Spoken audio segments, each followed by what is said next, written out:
It was a mystery for years. Human legs found in a river went unidentified.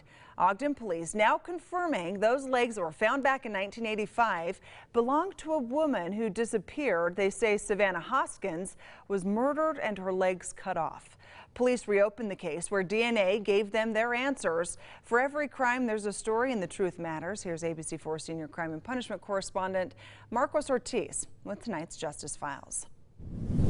DNA extracted from a toenail helped identify Savannah Hoskins. Now the question is, where's the rest of her body and who murdered her?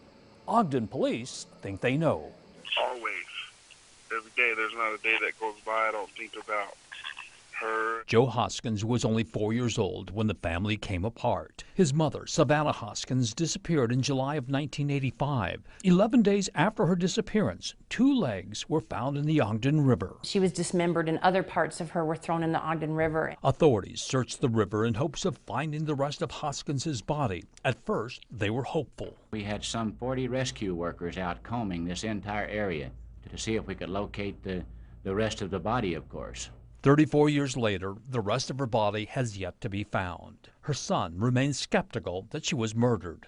That she's missing, yeah, you know, like, I don't want to put a stamp on it that she's murdered or whatever, but it's been all these long years and, you know, that something's happened. When the detective opened it up here recently, she was able to find some evidence of a toenail that belonged to the legs that were found in the Ogden River. DNA taken from a family member matched the toenail sample. We believed those legs to belong to Savannah Hoskins. Recently, a tip led Ogden police and cadaver dogs to an area east of Pineview Reservoir in hopes of finding the rest of Hoskins's body. We checked that area for any remains, human remains, and it came back with negative results. We didn't find anything. But who could have killed the mother of 5? The Utah Cold Case Coalition has been investigating the case as well. Her husband at the time, Joe Hoskins, was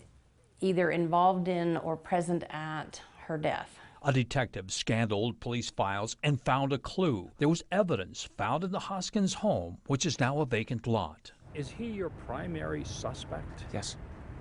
No one else? No one else at this time. No, it's him. The couple's son doesn't believe his dad would murder their mom, but he still wants closure to this 34-year-old mystery. It would mean a lot if they were able to find her, or it would mean a lot if they were able to put the case to a closure. Savannah's husband, Joe Hoskins, served time in prison on drug charges and has since passed away. Ogden police hope to have answers for the family very soon. Meanwhile, the Utah Cold Case Coalition is offering a $6,000 reward for anyone who could lead them to Hoskins' body.